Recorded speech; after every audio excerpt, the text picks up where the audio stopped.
Και αφού ευχαριστήσουμε τον συμμαθητή μας, τον κύριο Μεταξά, θα παρακαλέσουμε τον κύριο Άγγελο Μαρόπουλο να έλθει να μας πει και αυτός δύο κουβέντες. Ο αρμόδιος μπορεί να το χαμηλώσει λίγο, γιατί εγώ έχω πείραμα και το δω. Ακούστε κύριοι συμμαθητές, απόφοιτοι εκεί στο βάθος. Θα έχει suspense. Ελάτε πιο κοντά και σταματήστε να φωνάστε, γιατί οι καημένοι δεν έχουν τη φωνή τη βροντόδη τη δική μου και γι' αυτό ηρεμία για 5 λεπτά. 3 μου έχει πει. Α, ναι, ο πρόεδρος μας έχει μιλήσει για 3 λεπτά, κύριε. Δεν πειράζει. Όχι, εγώ πρέπει να ξέρω ακριβώς. 3, 5, 7. Λοιπόν,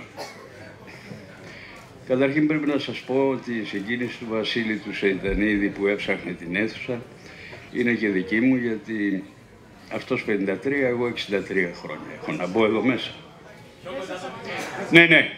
Λοιπόν, έχω 63 χρόνια να μπω στο γυμνάσιο, γιατί τα 20 από αυτά ήμουνα στην Εσπερία, τα 22 στη Γερμανία και στη Σουηδία, και όταν γύρισα, επειδή είχαμε την ίδια αγάπη με τον Θόδωρο, τον Αγγελόπουλο, τη θάλασσα, το τελευταίο του νομίζω, κυρία μου, στίχος είναι «Εμένα ξεχάστε με στη θάλασσα». Είναι έτσι?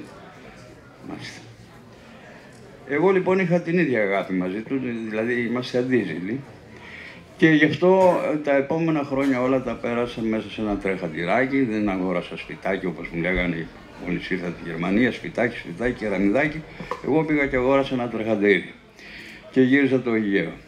Πράγμα το οποίο δεν έχω σταματήσει και τώρα στα 82. Ζω στην Άνδρα, ήρθα σήμερα από εκεί, πέρασα τον Καποδόρο, ξάπλαστος, δεν είχε φουρτούνα καθόλου. Βροχή όμως, νερό, χιόνια. Η όχη της Ευβοίας είναι το τελευταίο βουνό προς τον νοτιά πριν το Καποδόρο, ακόμα έχει 2 με 3 μέτρα χιόνι, παιδιά. Παρόλο που βρέχει μέρες τώρα. Κύριε Μπαλαφέτση, δεν είναι?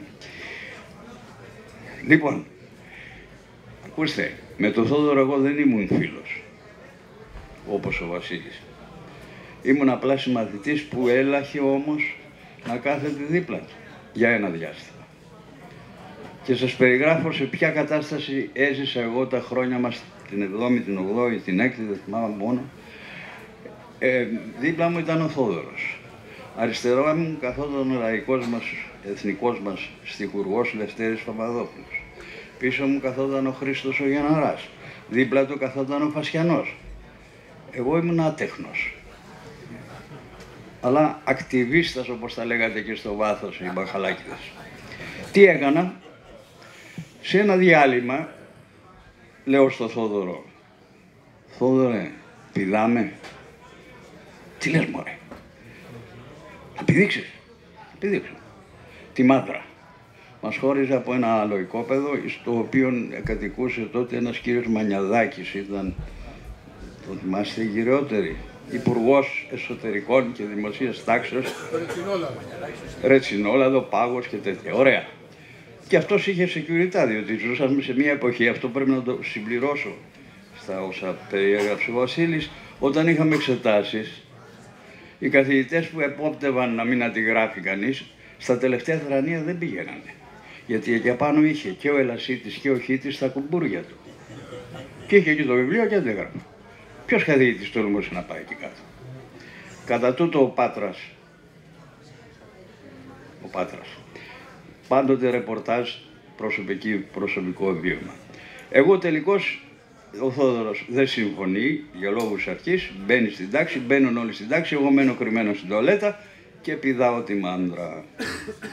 Και πέφτω στο παρακείμενο οικόπεδο του κυρίου Μανιαδάκη. Αμέσως με συλλαμβάνουν 2 σεκιουριτάδες με μουστάκι, έτσι, και με πηγαίνουν στο Μανιαδάκη. Και λένε να το καθαρίσουμε, αυτός είναι σίγουρα Ελασίτης, για να μπει μέσα. Όχι ρε, τους λέει, πηγαίνετε το στον Πάτρα, είναι χειρότερα.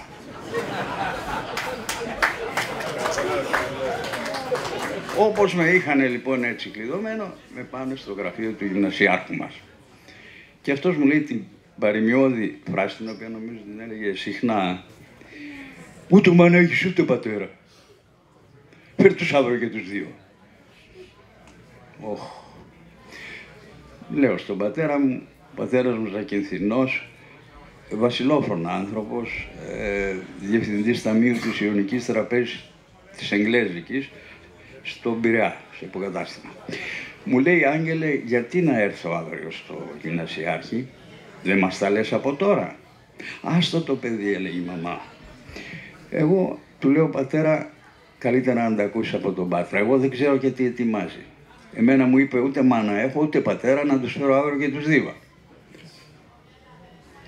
Πάνε λοιπόν οι δύο με μένα μαζί στο γραφείο του γυμνασιάρχη και του λέει ο Πάτρας, κύριε Μαρόπουλε, τον γιο σου τον έσωσα εγώ, γιατί αυτοί θα τον καθαρίζανε.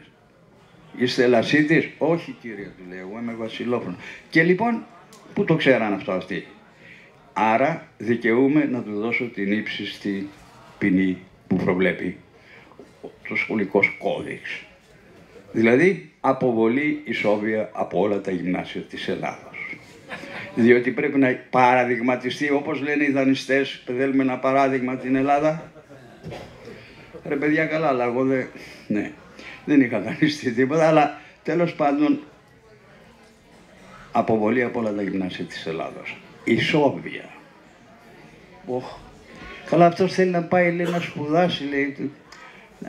Τι να κάνουμε, να μην πήδαγε μάντρες. Με έβαλε σε τρομερό δίλημμα εμένα και σε τρομερό κίνδυνο τον ίδιο. Αποκλείεται. Παράδειγμα. Τελικά τον κοιτάει ο πατέρας μου και του λέει, κύριε πατέρα, έχετε παιδιά? Βεβαίως. Θα τα ακούγατε αυτό το πράγμα ευχάριστα? Όχι. Τελικά, παιδιά, εκεί τελείωσε η συζήτηση. Έχεις και μάνα και πατέρα, μου λέει. Πάρ' τους και τους δύο και φύγετε. Δεν με απέβαλε. Έκλεισε το θέμα, πώς λέμε, διαγράφεται από τα αρχεία, από τα πρακτικά, κύριε Μπαλάφα, διαγράφονται 10 λέξεις, διαγράφησαν αυτά και τελείωσα το γυμνάσιο δίπλα στο Θόδωρο και ένα χρόνο μετά τον έχασα.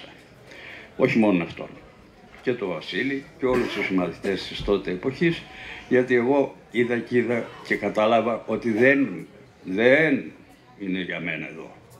Εδώ τα πράγματα, έτσι πως είμαι, άτεχνος, όχι και πολύ επιμελής, στην έκθεση ήμουνα καλός, άρα δρόμο. Μπαίνω στο Ακρόπολης Εξπρές και πάω στη Γερμανία, νύχτα.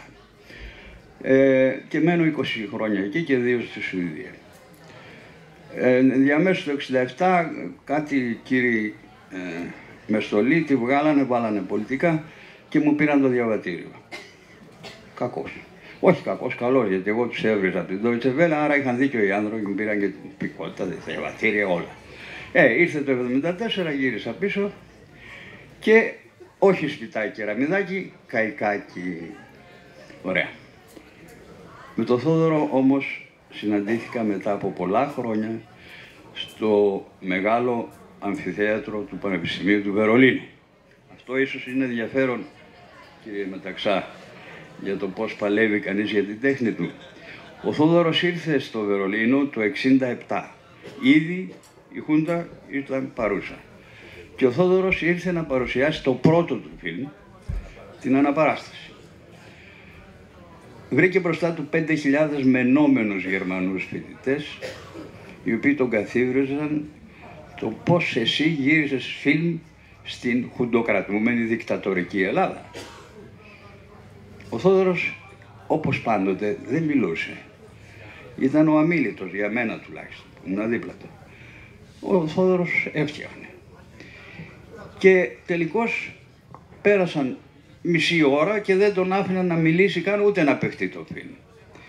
Και εκεί νομίζω κάτι προσέφερα, διότι από τον εξώστη που είχα καταφύγει, εν τω μεταξύ εγώ χωρίς διαβατήριο και με 20 χρόνια κάθριξε το στρατοδικείο, φώνασα, Θόδωρε, μ' ακούς?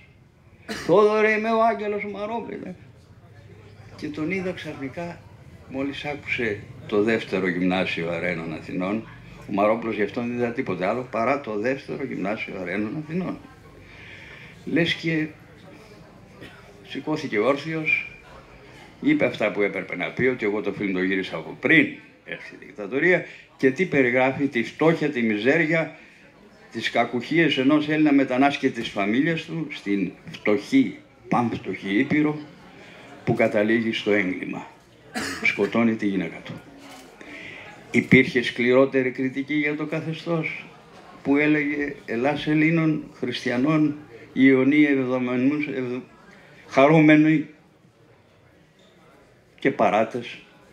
Και δυστυχώς, κύριε Μεταξά, οι καθηγητές, δικαστές στην Συμβουλευτική Επιτροπή. Θα θυμίζω αυτά, ξέρετε γιατί?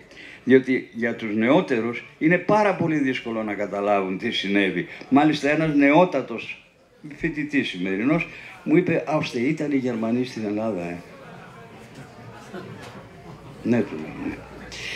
Τέλος πάντων. Εδώ κλείνουμε, ίσως με μια αισιόδοξη νότα. Το τρεχατηράκι για το οποίο σας είπα το χάρισα στον Σύλλογο των Αποφύτων εδώ του Δευτέρου Γυμνασίου μας Αραίων Αθηνών και τους παρακαλώ σήμερα, του έδωσα το όνομα Θόδωρος Αγγελόπουλος και σήμερα τους παρακαλώ να το θέσουν στη διάθεση ολόκληρου του Γυμνασίου, Θηλαίων και Αραίνων, ώστε να μάθουν ιστιοπλοεία, γιατί η θάλασσα είναι για την Ελλάδα η μόνη λύση της κρίσης. Ευχαριστώ πολύ.